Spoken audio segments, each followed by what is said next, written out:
Adelante. Muy buenas noches con todos, chicos. ¿Me escuchan? Para asegurarme que Sí, me sí, escuchan todos, sí por se te favor. escucha. Sí Ya, se te escucha. ya, entonces vamos a comenzar. Siguiente, por favor. Ya, primero vamos a mencionar lo que es la finalidad de esta normativa, que es contribuir en la prevención y reducción del impacto de la infección por el virus coronavirus 2 del síndrome respiratorio agudo grave, más conocido como SARS-CoV-2, en el sistema de salud, a través de acciones que refuercen el cuidado integral de las personas con enfermedades no transmisibles. El objetivo es establecer los criterios técnicos para mantener el cuidado integral de las personas con enfermedades no transmisibles en el contexto de la infección por este virus, ¿no? En el ámbito de aplicación va a estar presente esta directiva sanitaria de forma obligatoria en todas las instituciones prestadoras de servicio de salud, las conocidas IPRES, a nivel nacional del Ministerio de Salud, de las direcciones regionales de DIRESA, de las gerencias regionales de la salud de Jereza. Ahí faltan las DIRIS también. Siguiente, por favor. Ya, las definiciones operativas que se encuentran dentro de estas normas, hay varias, ¿ya? Estas son las que yo he marcado como, digamos, principales o las que nos van a servir para poder entender un poco más esta norma. Caso sospechoso.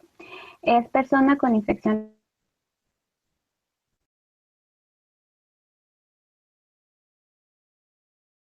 o que también ha tenido contacto directo con un caso confirmado por infección por COVID.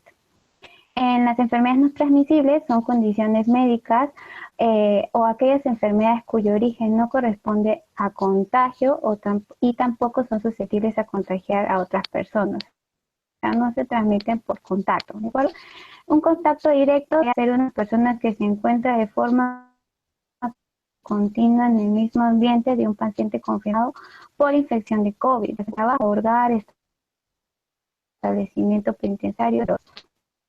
Las enfermedades huérfanas y raras son aquellas enfermedades, incluidas las de origen genético, con peligro de muerte o invalidez crónica, que tienen una frecuencia baja y presentan muchas dificultades para ser diagnosticadas y efectuar su seguimiento. Tienen un origen desconocido en la mayoría de los casos.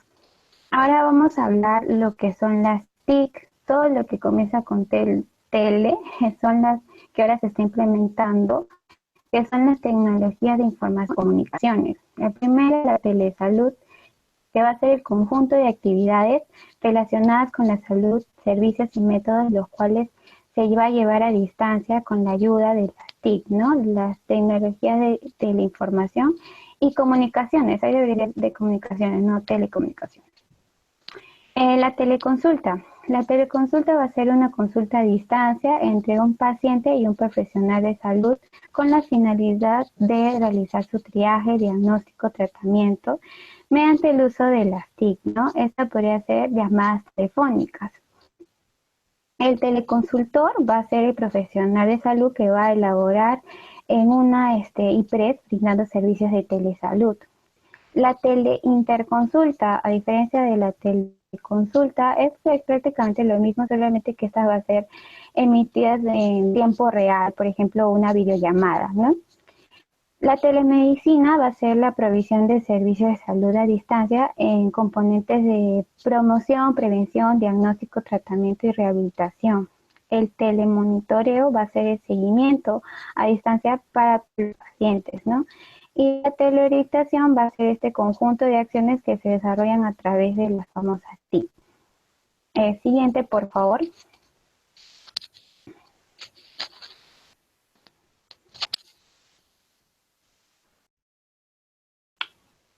¿Sí me escucha? Sí, ¿no? Siguiente.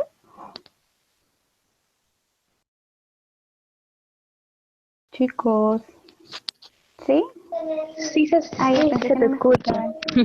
Sí, sí te escucha. Entonces, siguiente, por favor. Ya está bien.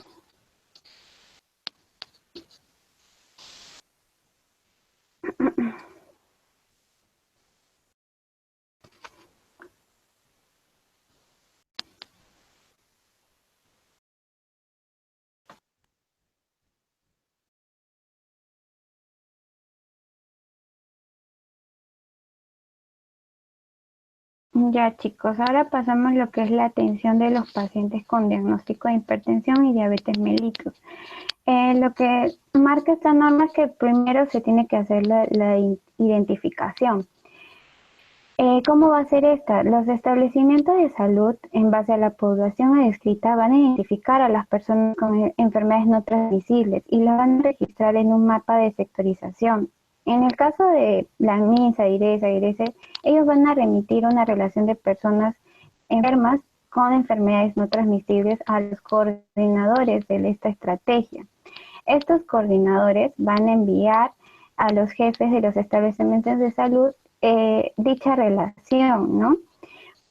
Y ya los jefes y responsables de las enfermedades no transmisibles de los establecimientos de salud van a analizar y van a complementar la lista de pacientes con enfermedades crónicas con los registros nominales o historias clínicas.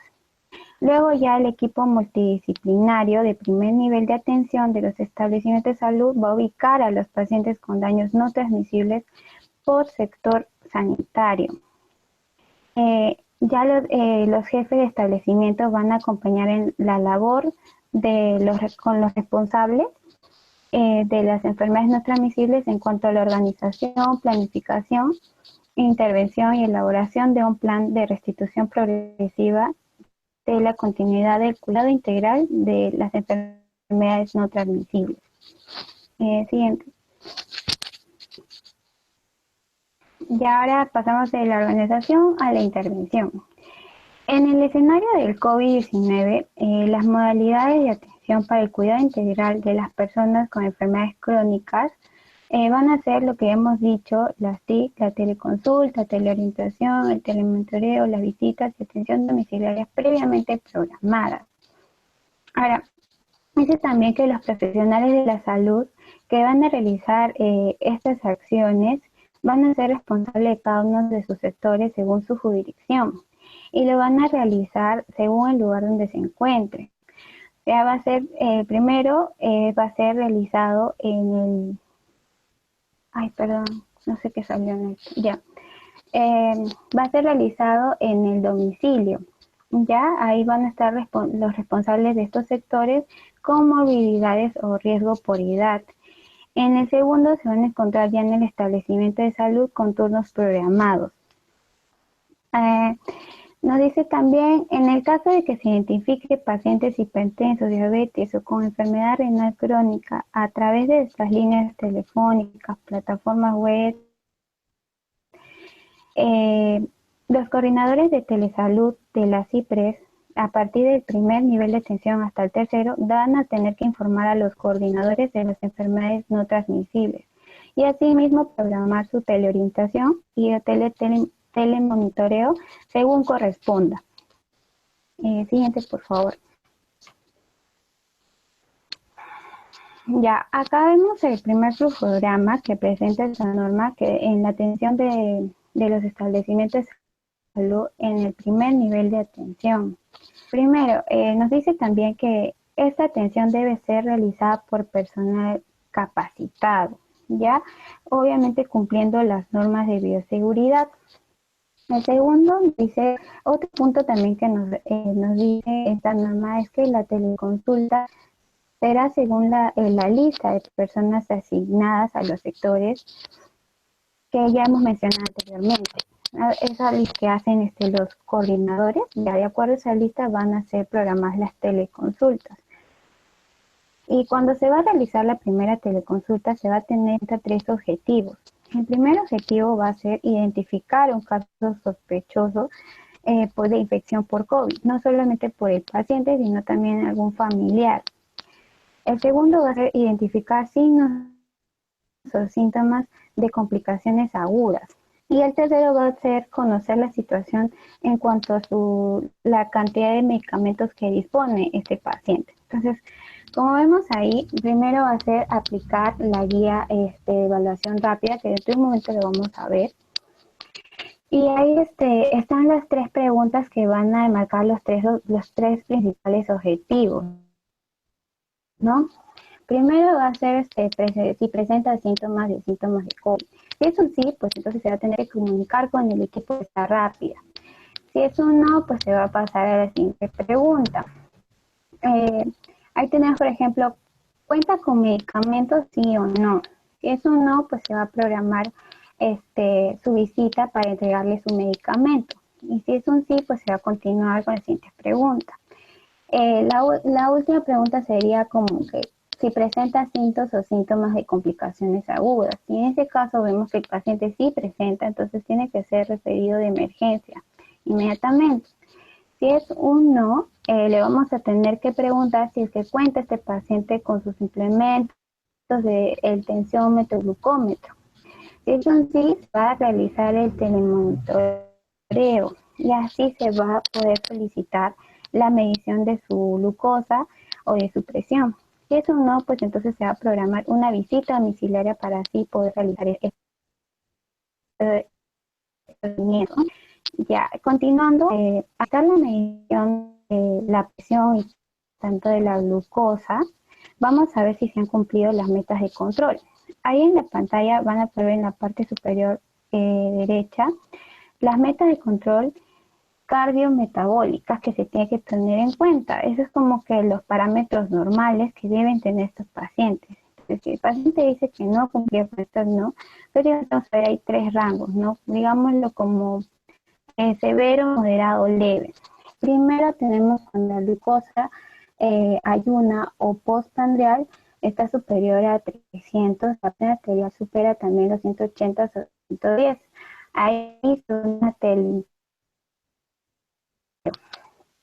Luego tenemos el siguiente, donde ya el rango de la glucosa va a estar entre 200 a 299 y la presión arterial va a estar entre 160 y 179 en lo que es la sístole, y la diástole va a ser entre 100 a 109. Y también se va a hacer lo que es la interconsulta y luego el telemonitoreo. Y por último va a ser el último rango, que va a estar en ayuna de la glucosa, estar entre 130 a 199 o la presión arterial 140 a 159 sobre 90 sobre 99. Ahí se va a hacer lo que es la atención domiciliaria y luego ya el telemonitoreo. Ya, y si este paciente sí ha cumplido con las metas de control, pues ya se programa la teleconsulta, ¿no? Porque cabe recalcar que todos estos pacientes tienen que estar en constante control, ¿no? De una manera igual. Siguiente, por favor.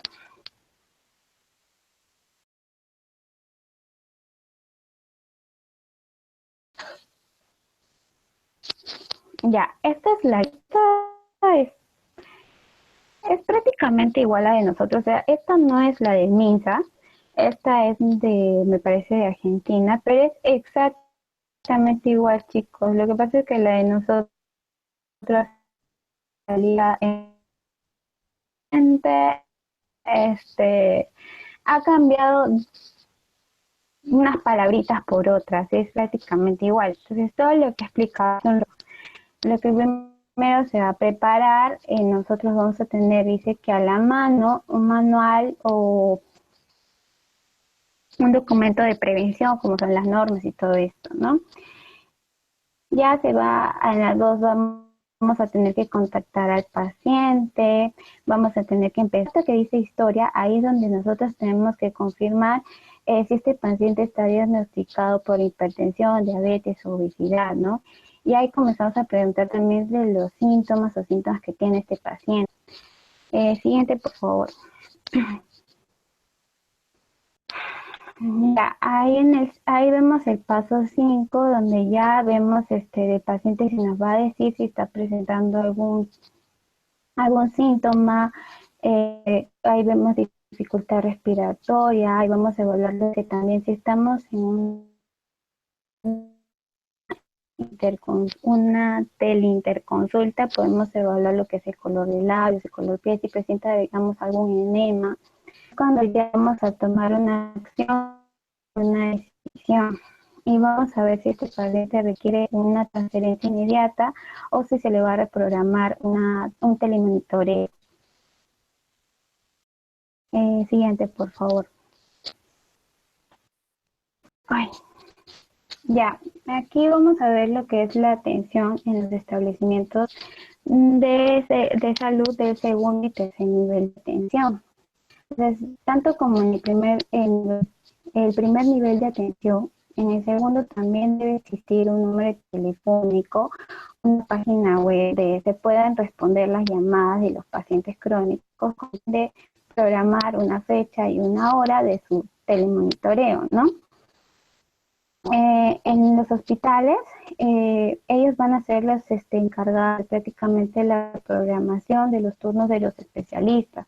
Estamos hablando del endocrinólogo, el cardiólogo, medicina interna o los especialistas que sean necesarios para el telemonitoreo. Ahí vemos, por ejemplo, el paciente inicialmente va a realizar la llamada a la telesalud del hospital y así va a poder programar su telemonitoreo. En cuanto a las DIRIs, prácticamente ellos van a remitir una relación de pacientes referidos al hospital con diagnóstico de hipertensión y de diabetes. Luego ya el médico va a identificar a los pacientes con criterio de riesgo y así va a poder programar su telemonitoreo. Y luego ya dentro del telemonitoreo va a poder identificar los síntomas de reagudización, si es que presenta y si es que no. Creo que no se ve muy bien, no está chiquitito. Pero bueno, si es un sí, pues se le va a programar su teleconsulta, ¿ya? Y luego ya de programar su teleconsulta, en los servicios de salud de primer nivel, se va a programar lo que es su visita domiciliaria. Si es un no, se va a remitir la relación de la FUA, SUA. Estos son registros para los pacientes que son atendidos de servicios de teleconsulta y telemonitoreo. La FUA es un formato único de atención de teleconsulta y telemonitoreo. ¿De acuerdo? En cuanto a la FUA, también nos dice que debemos llenar con los códigos de nuestros E10. El E10 está para diabetes mellitus insulino dependiente. El E11 también es de diabetes, pero estos son de no insulino dependiente. Y el I10 va a ser lo que es la hipertensión arterial. También cuando hagamos nuestra fuga y estamos en una visita domiciliaria, nos dice que podemos utilizar lo que es el código 82948 para lo que es el dosaje de glucosa. ¿De acuerdo? Bueno, luego vamos a seguir coordinando con las DIRES el recojo de los medicamentos, hace el establecimiento de salud de primer nivel. Luego en el establecimiento de primer nivel se va a entregar, pues, ¿no? a sus domicilios de los pacientes. Y luego, una vez más, se va a recepcionar, registrar la activación de recetas firmadas y atendidas. ¿Esto por qué lo dice? Porque prácticamente regresan, ¿no? Es porque estos pacientes, una vez entregados sus medicamentos, se les va a hacer firmar este listado que ya habíamos mencionado, donde está todos los pacientes que prácticamente están diagnosticados con hipertensión o diabetes. Tienen ellos que firmar no solamente ese listado, sino también las recetas, para así tener un control de que ese paciente ha recibido su medicación. Porque puede pasar en ciertas situaciones que se puede ir al domicilio y no estar presente. Entonces ya se tiene en cuenta de que ese paciente no ha recibido su medicación. Siguiente, por favor. Ya acá lo que hablamos de la entrega de medicamentos. Entonces vemos ahí en los establecimientos de salud que se va a elaborar este listado, ¿no? Para los pacientes que requieren tratamiento, o sea, no tienen sus medicinas y requieren su tratamiento. Entonces, ya se va a elaborar y se va a entregar también las recetas.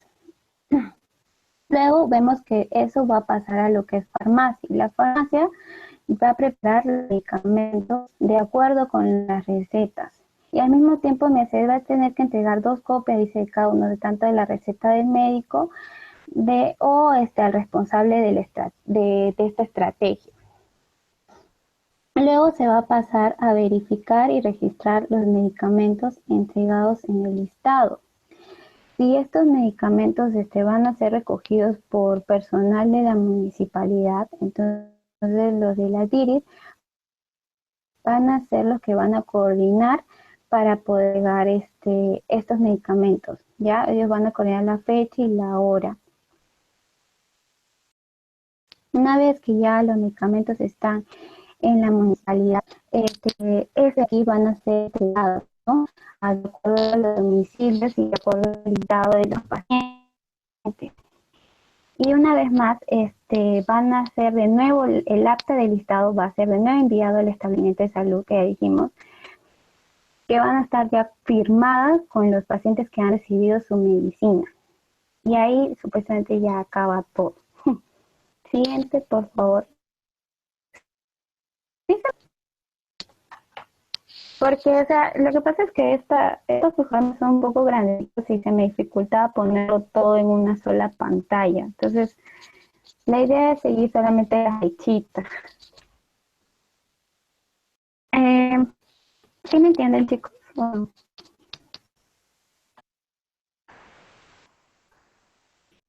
Ya. Bueno, ya pasamos a lo que es la atención al paciente con insuficiencia renal crónica en cuanto a la hemodiálisis crónica y la diálisis peritoneal. Estas personitas con esta enfermedad pues tienen un alto porcentaje de desarrollar síntomas si es que se les da COVID, ¿no? A comparación de otras. Lo que nos dicen también es que vamos a encontrar en este grupo de personas que tienen enfermedad renal crónica en un estadio 5. Eso quiere decir que su insuficiencia renal es terminal y ellos sí o sí necesitan realizar sus diálisis. Estos pacientes no solo corren entonces un riesgo a complicarse, sino también a contraer o prácticamente de diálisis. Por eso es que es muy importante los prestadores de salud, los IPRES, con las recomendaciones para poder proseguir con los servicios siendo los seguros. Por ahí rompemos el punto que dice, casos deben llamar por teléfono de los pacientes antes de la atención de diálisis o con el objetivo de identificar si el paciente presenta una complicación propia de su condición o presenta algún síntoma o de COVID. Se identifica todo sospechoso como una sanitaria para el programa al día siguiente de la toma de muestra por COVID o se presenta alguna complicación como una peritonitis acude de forma al centro de salud. Entonces, lo que prácticamente trata de decir que las IPRES, ¿por qué hacen el llamado antes de ellos venir por su sesión de hemodiálisis o su diálisis? Porque se tienen que preparar para su llegada y al mismo tiempo estos pacientes cuando lleguen deben ser como que también podrían tener COVID hasta no mostrar lo contrario, o sea, todo para prevenir, ¿no? El siguiente punto es la CIPRE, luego de realizar la interconsulta, debe programar el telemonitoreo a los pacientes con diálisis peritoneal crónica. O sea, hay muchos pacientes que necesitan sí o sí su diálisis, entonces hay que tener muy en cuenta a estos pacientes, por eso se tiene que programar su telemonitoreo cuanto antes. Luego nos dice, los pacientes que reingresan luego de haber estado hospitalizados deben tomar un tamizaje de para COVID, mitigar el riesgo de COVID, ¿no? Luego dice, debido al aislamiento social, el paciente podrá solicitar su reasignación a un IPRES que brinda su servicio de hemodiálisis o diálisis cerca a su domicilio, o sea, con la intención de que estos pacientes sigan o continúen con su tratamiento y al mismo tiempo estar más seguros, porque así no salir muy lejos de su casa, pues no se exponen demasiado, ¿no? Ahora dice, para el traslado hacia la CIPRES, los pacientes y o acompañantes deben usar mascarillas y lo ideal debería ser realizado en un vehículo particular. pero dado que no puede ser posible, se debe mantener el distanciamiento social si es por la vía pública, ¿no? Ay, ya. Luego nos dice, los casos sospechosos de COVID con síntomas leves deben atenderse en unidades y módulos de hemodiálisis o diálisis en salas aisladas, donde se encuentren separados a 1 metro de distancia. Una vez culminada la atención, los pacientes y los familiares deben lavarse las manos. O sea, hemos visto el día de ayer que es muy importante lo que es la bioseguridad y no solamente lavarse las manos, sino que estos pacientes también deben portar su mascarilla quirúrgica. O sea, ya acá estamos hablando de pacientes que son casos sospechosos.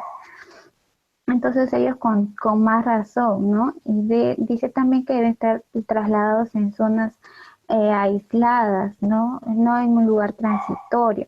Y obviamente respetar lo que es el distanciamiento. Luego nos dice, de identificar un caso confirmado de COVID leve, se programa una secuencia de modo diferenciado. Los demás pacientes deben ingresar al IPRES cuando no se encuentra ningún familiar ni paciente de turnos anteriores.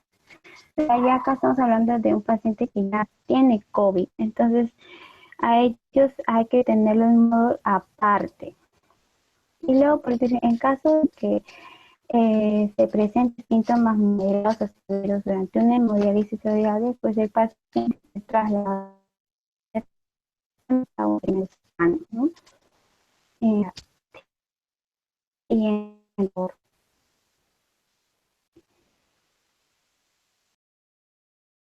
ya sabemos, paramos a la atención a las personas con enfermedades crónicas en el primer. Eh, Vamos a ver que en el inicio de digamos, la administración, la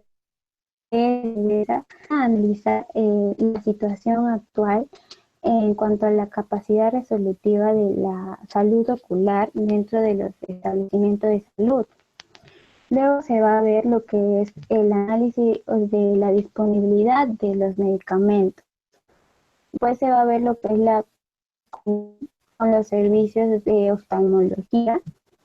Y luego se va a dar la telecapacitación para el uso de las TIC, ¿no? Ahí vamos a ver si se encuentra con personal capacitado o no, y si eso no, pues se va a tener que reformar. Ahora, ya en detención, ya el inicio paulatino y estas actividades y los modos de atención va a ser por 2 días, la presencial y la remota. La remota va a ser prácticamente en domicilio. Y en la presencial podemos saber lo que es la atención básica ocular. Ahí se va a ver el tamizaje de errores. En el tamizaje de errores vamos a ver lo que es la determinación agudeza visual en los niños de 3 a 11 años. ¿Ya? También tenemos el tamizaje de catarata. Va a ser la determinación agudeza visual para personas de 50 años a más. Ahí también se va a ver lo que es la identificación del factor de riesgo.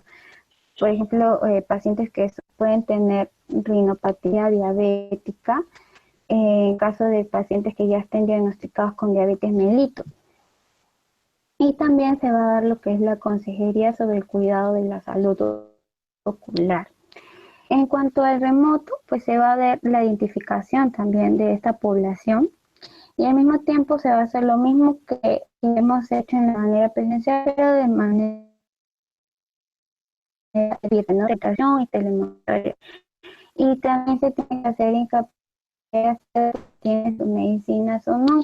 Pues si no, pues ya igual que en el caso anterior se reprograma para hacer una visita o que el paciente lo pueda recoger en el primer nivel de atención, ¿no?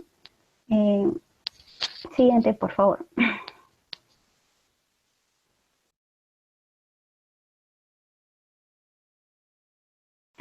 Ya. Ya. Ahora vemos que es atención en el segundo y tercer nivel. Acá igual que en el tiene que indicar a factores de riesgo de enfermedades oculares. También se va a tener que realizar lo que es el tamizaje de agudeza visual, la consejería también.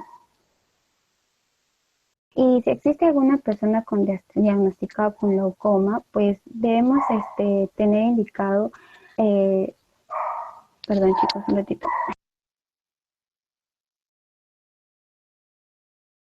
Ya chicos, perdón. Ya decía que si existe una persona con diagnosticado con glaucoma, pues debe tener indicado su tratamiento médico y también la disponibilidad de sus medicinas, ¿ya? Entonces vemos ahí al usuario que va a realizar su llamada al centro de salud y va a programar su teleorientación o telemonitoreo. Luego vamos a ver que... Chicos, ¿sí me escuchan? Porque lo que pasa es que acá, no sé, la laptop está que se pone la pantalla negra. Sí, ya.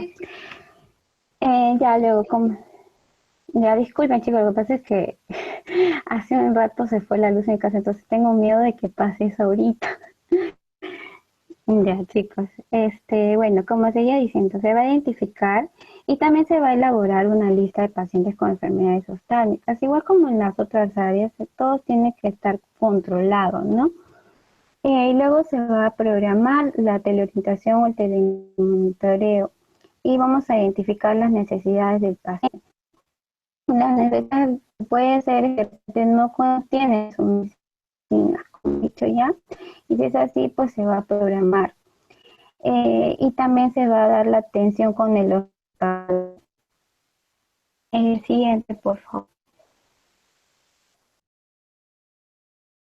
Ya tenemos la mención recién nacido con riesgo a retinopatía de la prematuridad, conocido como ROP. De acuerdo con la norma, pues la prematuridad está para recién nacidos menores de 37 semanas y con un peso menor de 2 kilos. Y ya dice primero, el recién con riesgo de ROP es considerado como una urgencia o emergencia y esta debe realizarse, debe ser atendido por un médico oftálmico capacitado.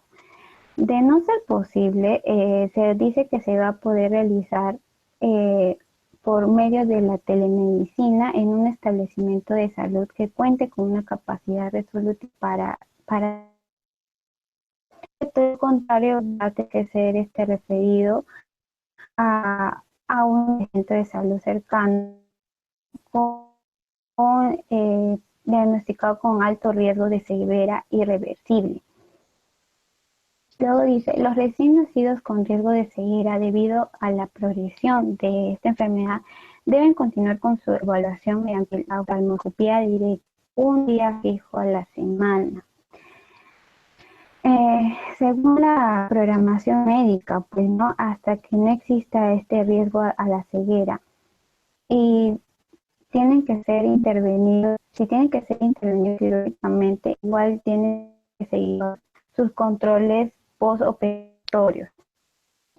Dice después, los recién nacidos con ROP severo que requieran cirugía medio láser de rojo serán intervenidos por un médico capacitado. Ahora dice, no un oftalmólogo capacitado deberá ser referido con previa evaluación de riesgo-beneficio en coordinación con los a un centro con mayor complejidad. Por último, dice el tratamiento de los recién nacidos de preferencia en unidades de cuidado intensivo y previamente oscurecido o una sala de operación. Siguiente, por favor.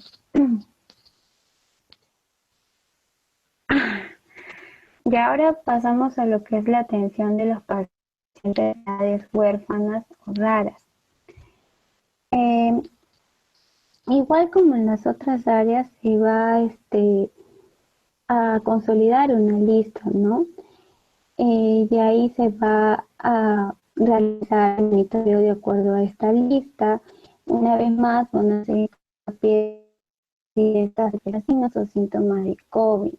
Si es así, pues se va a tener que notificar al área inmunológica y también al equipo de respuesta rápida. Y ellos ya van a ver lo que es la toma de la muestra, ¿no? Si es un no, pues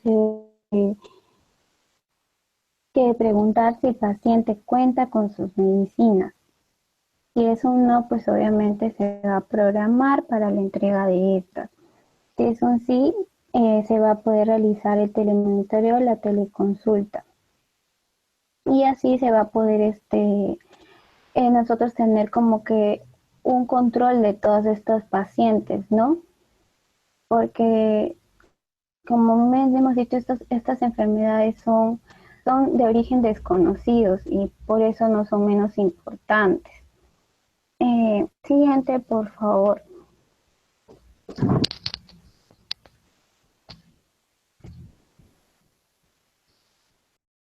Ya, para finalizar, pues al realizar esta norma, mucho en lo que era en misa, sus conferencias, muchos se hacían esta pregunta, que ¿por qué el COVID-19 afecta más a pacientes con enfermedades no transmisibles? Y hicieron hincapié a varios puntos. El primero es que la probabilidad de tener complicaciones serias y enfermarse gravemente por COVID es mayor en las enfermedades en las personas con enfermedades no transmisibles a quienes no las tienen. Esto quiere decir de que no es que sea más probable que se va a contraer el virus, sino que si se enferma tiene mayor probabilidad de morir debido a las complicaciones graves que estas personas pueden presentar. ¿De acuerdo? Ahora, otro punto decían que su sistema inmunológico de personas con diabetes e hipertensión se encuentra afectado, sobre todo en los pacientes diabéticos, ya que la hiperglicemia impide el adecuado mecanismo de defensas. Así como en los neutrófilos se encuentran también debilitados. Recuerden que los neutrófilos son nuestros leucocitos de primera línea de defensa. Entonces, todo eso va a tener como consecuencia va a hacer que prácticamente el COVID pueda propagarse mucho más rápido, teniendo las condiciones necesarias. O dice, cualquier afección cardiovascular disminuye las reservas fisiológicas, más aún si se enferma y hace la respuesta pulmonar. ¿Qué quiere decir esto? Supongamos que yo en estos momentos me enfermo del COVID, ¿no? Mi sistema cardiovascular va a tomar como prioridad a mis pulmones y va a quitar, o digamos, va a mis reservas fisiológicas en las extremidades, ¿no? Porque realmente estoy infectado con un virus. Entonces, ¿qué sucede si yo padezco de diabetes, obesidad o soy hipertensa? Obviamente esta respuesta no va a ser igual que una persona que no presenta, ¿no? Va a haber una disfunción no solo pulmonar, sino también cardíaca. Y esto va a llevar a complicaciones graves si es que yo tengo COVID y al mismo tiempo tengo hipertensión, ¿ya? Y por último, el último punto que quiero que es el más resaltante que puedo mencionar es el mecanismo de ingreso del virus en la célula en la superficie. Como mencionó ayer mi compañera, va a ingresar mediante su proteína S y que usa para ingresar a nuestro cuerpo. Y resulta que esta enzima está elevada en los pacientes con diabetes o los que son hipertensos. O sea, ¿qué quiere decir? De que prácticamente va a tener mayor puerta de entrada. Entonces, por eso es que todos estos pacientes con enfermedades no transmisibles pues, tienen mayor probabilidad a sufrir complicaciones graves y ya lo que está viendo ahorita que están viendo muertes, ¿no? Y la mayoría de muertes son pacientes que ya están diagnosticados con alguna enfermedad no transmisible. Entonces, eso sería todo. Me olvidé las preguntas, lo sé, ¿verdad? Perdón.